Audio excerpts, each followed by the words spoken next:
Hello friends, आज का जो हमारा टॉपिक है वो है Anglo Saxon age. In previous video I have discussed the stages और we can call the period of history of English literature. If you want you can check the previous video. तो यहाँ हम सबसे पहले जानेंगे कि हु वर एंग्लो सैक्सन।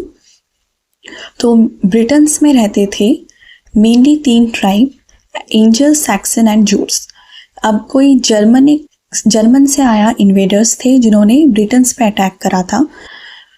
ये जो इन्वेडर्स थे ये बहुत बारबेरियंस थे, ये वर्शिप करते थे हीदन गॉड्स को और ये बोलते थे बहुत ही लो जर्मन डायलेक्ट्स, जो कि वेस्ट जर्मनिक लैंग्वेज कह सकते हैं हम इनकी, जो जर्मनिक इन्वेडर्स हैं उनकी लैंग्वेज को। तो इन्होंने इन 3 ट्राइब के ऊपर जो ब्रिटेन्स में रहती थी उन पे अटैक करा था।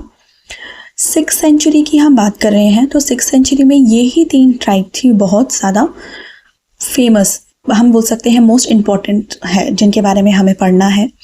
तो जो हमारे एंजल्स हैं वहाँ पे 3 किंगडम थे। ये साउथ ऑफ डेनमार्क से थे। ये रूल करते थे ईस्ट एंजिलिया, मर्सिया जो कि पॉलिटिकल एक्टिविटीज़ के लिए फेमस था, और नॉर्थम्बिया जो लिटरेसी एक्टिविटीज़ के लिए फेमस था। नेक्स्ट है सैक्सन।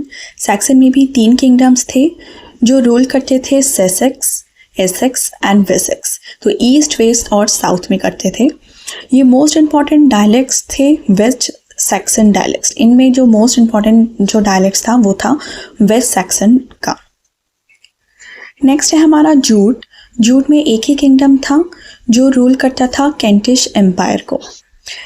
अब यही जो 3 है हमारे, तो they were converted to Christianity in 17th century by Roman and Irish missionary.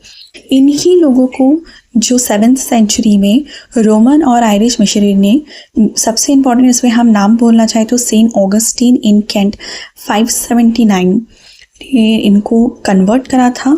जिस मिशनरीज़ ने ही इंट्रोडक्शन, यही इसलिए इम्पॉर्टेंट है क्योंकि यहीं से ही ये लोग पढ़ना, जो अल्फ़ाबेट है वो सीखे थे ये लोग।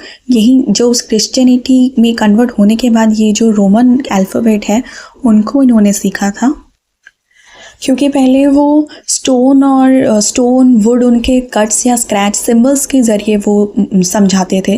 तो ये बहुत बड़ा इम्पॉर्टेंट एक ड्रास्टिक चेंज था कि इन्होंने अल्फ़ाबेट्स सीखे थे। तो इसलिए ये बहुत इम्पॉर्टेंट है, यहीं से शुरुआत होती है इंग्लिश लिटरेचर की। तो कुछ कैरेक्टरिस्टिक है एंग्लो सैक्सन पोइट्री की। तो ये 30,000 लाइन की पोइट्री रिमेन्स है। Their language is rough. इनकी लैंग्वेज बहुत रफ होती थी, हार्ड होती थी और मेटालिक होती थी।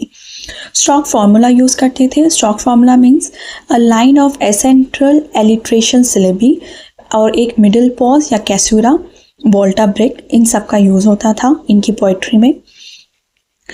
There poetry used to be sung by courts. इनके जो पोइट्री थी वो कोर्ट्स में भी परफॉर्म की जाती थी स्कूप के ज़रिए। जो परफॉर्मेंस थे उनके स्कूप कहा जाता था।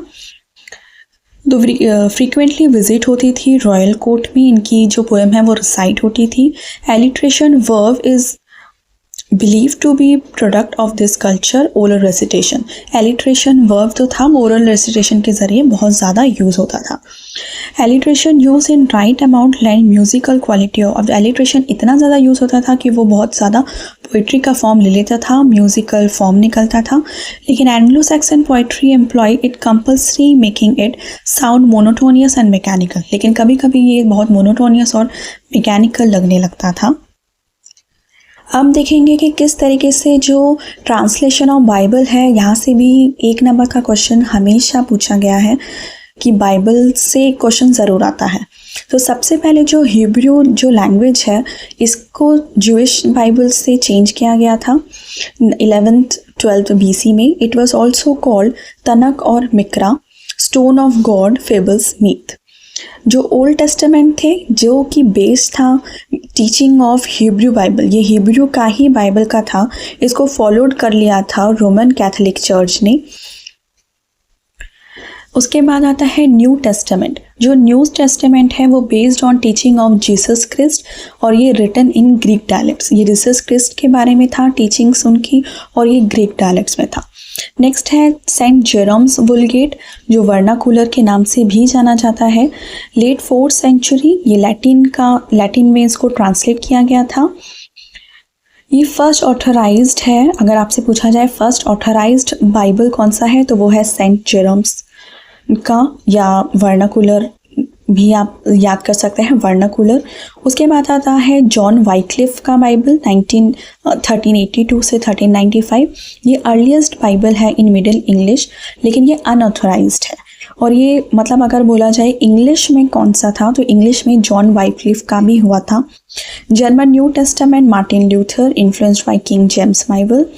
उसके बाद आता है कवरडेल्स बाइबल, जो कि first complete modern English translation Bible था और फर्स्ट कंप्लीट प्रिंटेड बाइबल भी था। तो ये जो कवरडेल है ये हमारे लिए बहुत इंपॉर्टेंट हो जाता है, 2 पॉइंट्स इसमें से निकल के आते हैं।